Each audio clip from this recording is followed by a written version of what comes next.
Coba deh, Anda berhenti sejenak dan bayangkan ya, nenek moyang kita dulu jalan kaki loh dari Afrika Timur. Jauh sekali itu. Ya, sampai ke sudut-sudut terjauh bumi.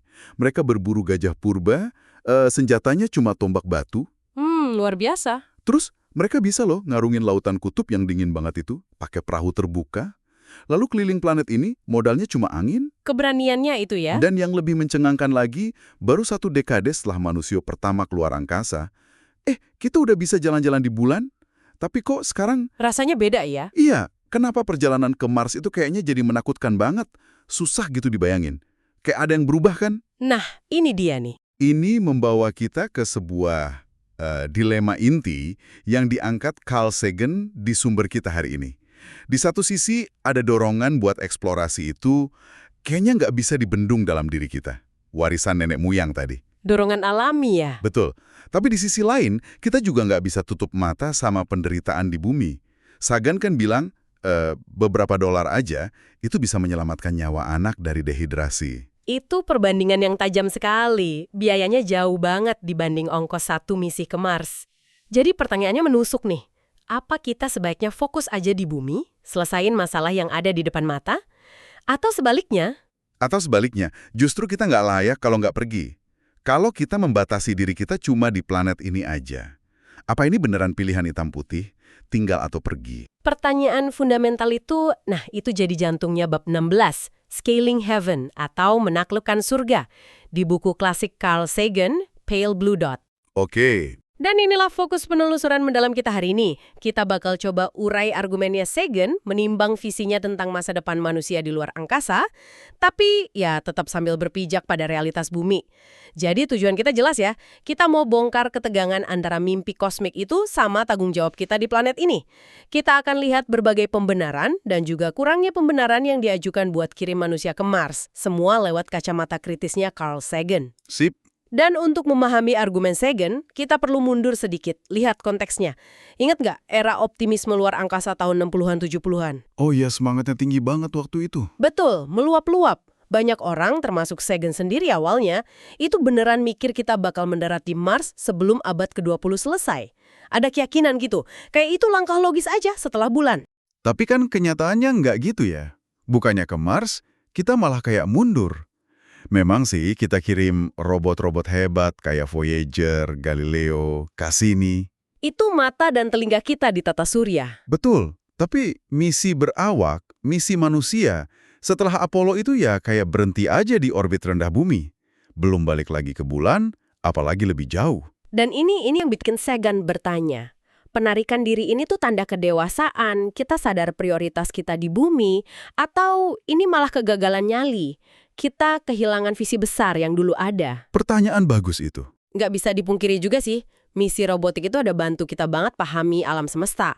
Bikin kita takjub, kasih perspektif kosmik. Tapi ya, Sagan juga akui misi-misi itu, baik robotik maupun berawak, nggak secara langsung nyediain roti di meja. Nilai praktis jangka pendeknya susah diukur. Oke, mari kita mulai bedah argumennya. Salah satu poin penting yang Sagan angkat itu hilangnya alasan yang koheren gitu ya, yang diterima luas buat program antariksa berawak setelah Apollo selesai. Misi ke bulan kan jelas tujuannya, kalahin Uni Soviet, perang dingin. Setelah itu tercapai, terus apa? Persis, perlombaan gengsinya udah selesai kan? Nggak ada lagi musuh ideologis yang jelas buat dikalahin di luar angkasa. Jadi ya justifikasi politik yang kuat juga luntur. Dan itu bikin pandangannya jadi macam-macam ya? Betul. Spektrumnya jadi lebar banget soal apa yang harus dilakuin selanjutnya. Di satu sisi, ada yang antusiasnya, nggak terbatas. Contohnya yang tadi itu ya, First Millennial Foundation, yang sampai janjiin kewarganegaraan di koloni antariksa. Iya, itu contohnya. Bahkan nawarin nama donatur diukir di monolit di bulan. Mungkin kedengaran ekstrim ya, tapi itu gambarin betapa kuatnya mimpi sebagian orang. Haha, iya juga sih. Tapi di sisi lain ada juga skeptisisme yang dalam banget. Sagan ngutip Amitai Etzioni yang bikin istilah moondoggle. Oh, plesetan dari boondoggle ya, proyek sia-sia gitu. Betul. Buat Etzioni dan banyak orang lain setelah Perang Dingin selesai, ya nggak ada lagi alasan kuat buat habiskan dana sebesar itu untuk misi berawak yang mahal dan berisiko. Nah, ini kan bikin pemimpin politik jadi serba salah ya. Di satu sisi, Ada tekanan buat nggak nyia-nyiain investasi Apollo, gengsi nasional juga. Iya, di AS, di Rusia juga gitu. Tapi di sisi lain, tujuannya udah nggak jelas. Kenapa kita masih butuh program antariksa berawak? Dan disinilah, kata Sagan, hukum pertama birokrasi mulai kelihatan. Tujuan utama birokrasi yang melanggengkan dirinya sendiri. Oh, jadi mempertahankan program demi program itu sendiri. Kurang lebih gitu, tanpa arahan jelas dari atas, lembaga kayak NASA ya cenderung pertahanin program yang ada. Tujuannya jadi lebih ke pertahanin anggaran, pekerjaan, fasilitas, pengaruh politik. Politik pork barrel jadi lebih kuat. Proyek didanai karena untung politik lokal gitu ya, bukan nilai strategisnya. Bisa jadi begitu. Kita lihat buktinya di inisiatif yang gagal. Ingat gak pengumuman Presiden George Bush Senior tahun 89 soal Space Exploration Initiative, SEI? Oh ya, yang ambisius banget itu. Stasiun luar angkasa, balik ke bulan, terus ke Mars tahun 2019. Rencananya luar biasa, tapi gagal total. Kenapa? Salah satu alasan utama ya biaya. Perkiraan awalnya aja udah gila-gilaan. Satu studi independen bilang bisa sampai $0,5 triliun. Wow, $0,5 triliun. Iya. Angka segitu tanpa urgensi perang dingin, tanpa dukungan publik luas, ya mustahil secara politik. Bahkan misi robotik ke bulan yang jauh lebih murah, Lunar Observer, akhirnya dibatalin Kongres cuma gara-gara diasosiasiin sama SEI yang nggak populer itu. Wah, rapuh banget ya dukungannya kalau alasannya nggak kuat. Betul. Ini menunjukkan betapa rapuhnya dukungan untuk eksplorasi berawak tanpa alasan yang kuat dan jelas. Oke, ini membawa kita langsung ke intinya Sagan nih. Menguji justifikasi-justifikasi yang sering dipakai buat misi berawak ke Mars. Kita coba bedah satu-satu ya. Mulai dari yang paling klasik, untung finansial.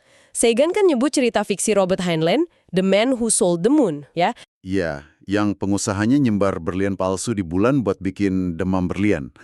Idenya kan potensi untung bakal dorong eksplorasi. Tapi beneran gitu? Nah, Sagan bilang kenyataannya kebalik. Yang menjual Apollo itu bukan harapan untung, tapi ya perang dingin tadi. Secara ilmiah juga, harapan untung cepat dari luar angkasa itu kayaknya ilusi. Batu bulan yang dibawa pulang nggak ada berliannya ya? Sama sekali nggak ada deposit komersial, mau itu berlian atau mineral berharga lain. Tapi gimana kalau tempat lain?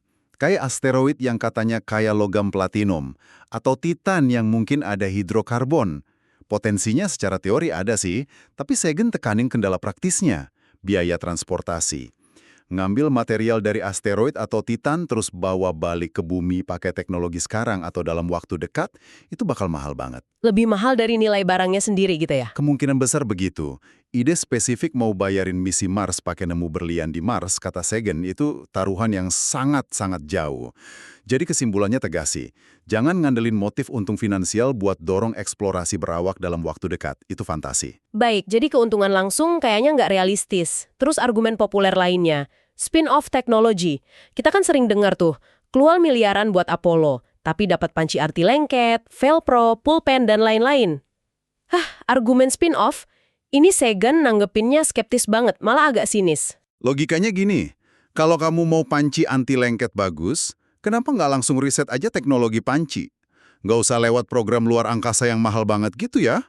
Iya, ngapain muter jauh lewat program triliunan rupiah? Logikan itu susah dibantah. Tapi kan banyak yang percaya memang ada teknologi dari situ.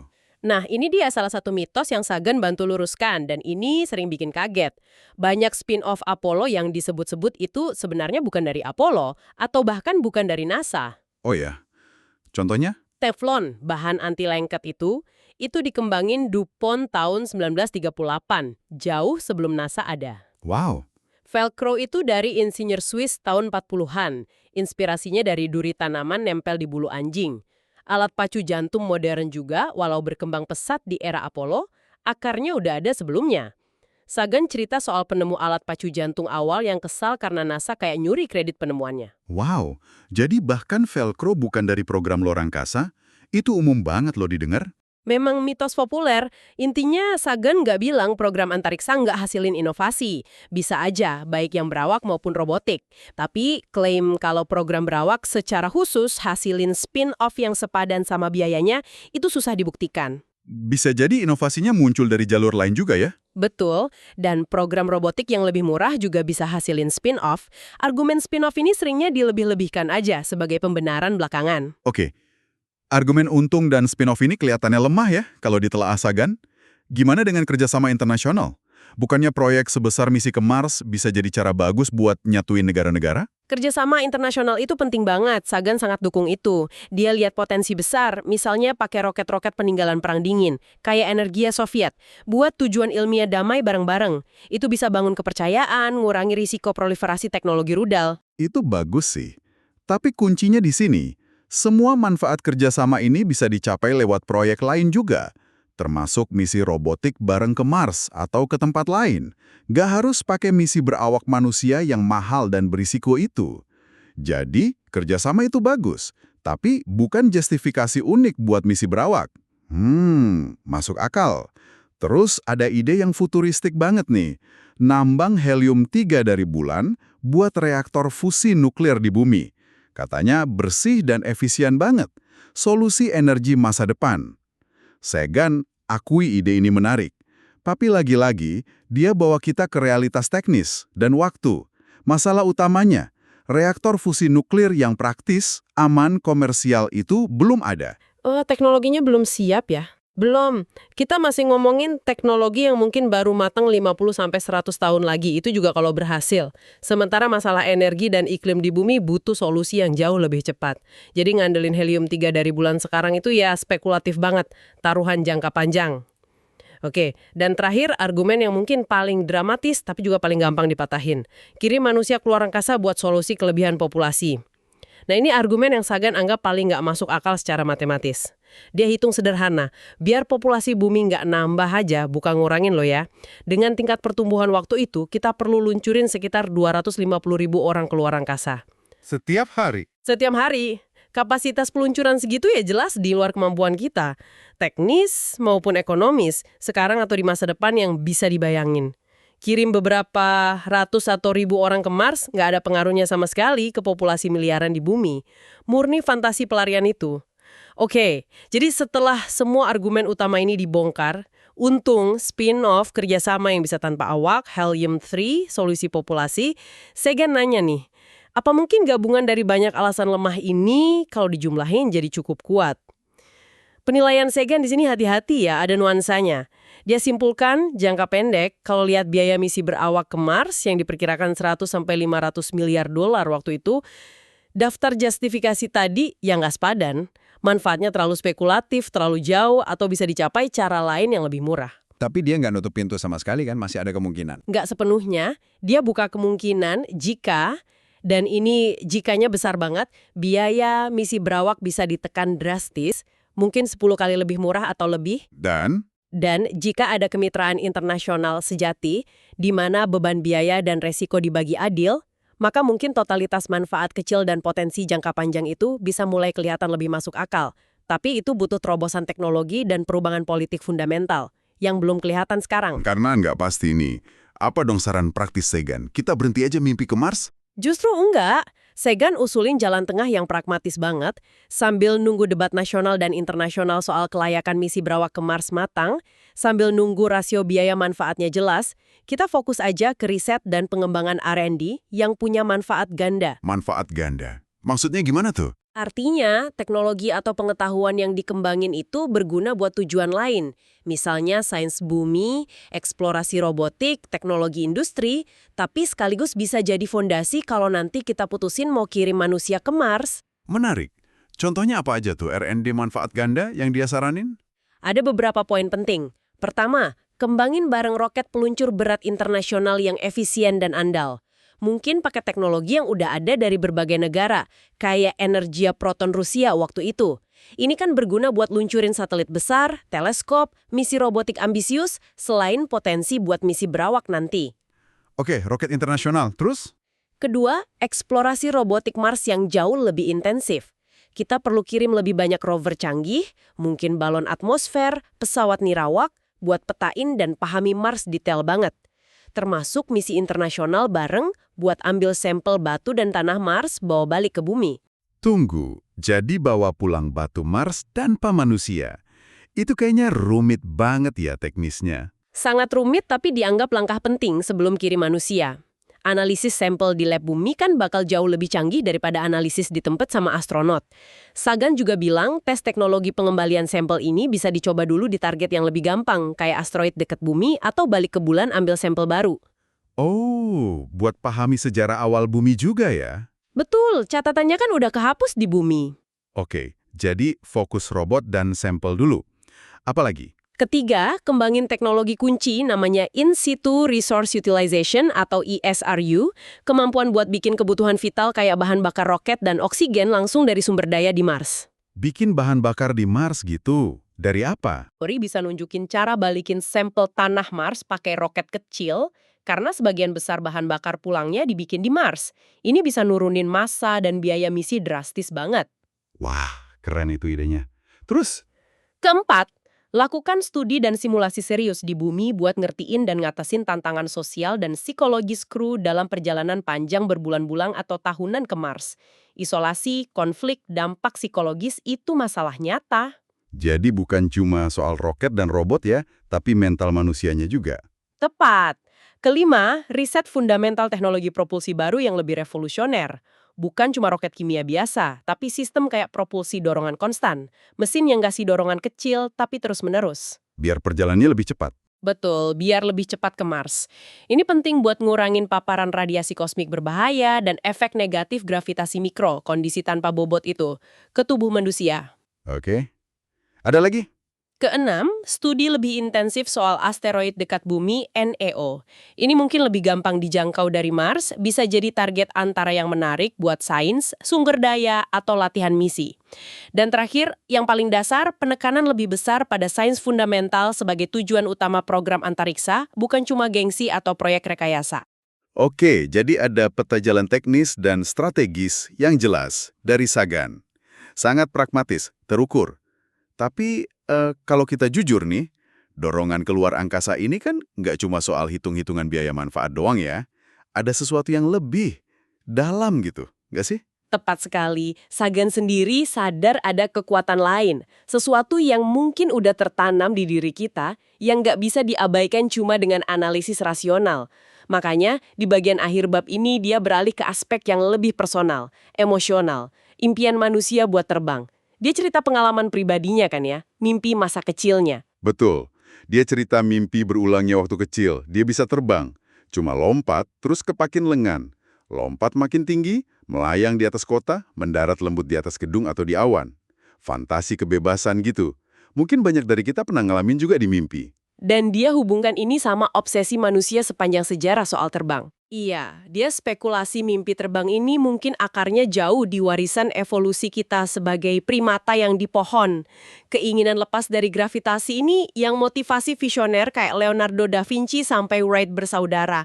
Dan buat astronot modern, pengalaman nyata tanpa bobot di orbit itu selalu digambarin sebagai sumber keajaiban yang luar biasa. Pengalaman yang ngubah cara pandang. Bisa bayangin sih sensasinya, dorong diri melayang di kabin pesawat. Atau nanti mungkin bebas di ruang antar planet jadi satelit hidup bumi, atau planet manusia kecil ngorbit matahari. Daya tariknya kuat banget ya, di luar justifikasi praktis. Nah, ini membawa kita balik lagi muter ke pertanyaan awal yang kompleks tadi. Setelah kita timbang semua argumen rasional, biaya, risiko, manfaat potensial, terus ada juga dorongan emosional dan mimpi yang dalam ini. Jadi kesimpulannya gimana? Tinggal di rumah itu nggak layak buat kita. Atau justru pergi menjelajah yang nggak layak? Lihat kondisi bumi sekarang. Apa Sagan kasih jawaban gampang? Wah, nggak ada jawaban gampang dari Sagan. Justru dia nunjukin betapa kompleksnya ini. Ingat kutipan pembuka bab ini dari epos Gilgamesh, siapa temanku yang bisa menaklukkan surga? Pertanyaan kuno ya? Pertanyaan itu bergema terus. Ini bukan cuma soal teknis bisa atau enggak, tapi juga soal kebijaksanaan, prioritas dan pemahaman kita soal tempat kita di alam semesta ini. Jadi, pertanyaan terakhir ini mungkin bukan buat kita jawab sekarang ya, tapi lebih buat Anda renungkan sendiri. Dengan semua potensi luar biasa kita buat menjelajah kosmos, mimpi yang membara buat taklukan surga, Tapi di saat yang sama, kita punya tanggung jawab besar di planet asal kita. Gimana seharusnya kita seimbangkan dua dorongan ini? Apa sih makna sejati penjelajahan ini buat masa depan kita sebagai spesies? Iya, kita sudah coba selami kompleksitas motivasi eksplorasi ruang angkasa ya, mengupas kritik tajam Carl Sagan terhadap pembenaran-pembenaran umum buat misi berawak ke Mars, dan juga mempertimbangkan jalan pragmatis yang dia usulkan. Kita juga udah singgung sedikit soal daya tarik emosional dan pertanyaan filosofis mendasar tentang kodrat kita sebagai penjelajah. Tentu aja, ini baru penelusuran mendalam dari satu bab spesifik, bab 16, Scaling Heaven, di karya besar Carl Sagan, Pale Blue Dot. Masih banyak lagi yang bisa digali dari buku itu dan dari perdebatan soal masa depan kita di luar angkasa. Terima kasih sudah menyimak pembahasan mendalam kali ini bersama kami. Sampai jumpa di penelusuran berikutnya di The Deep Dive.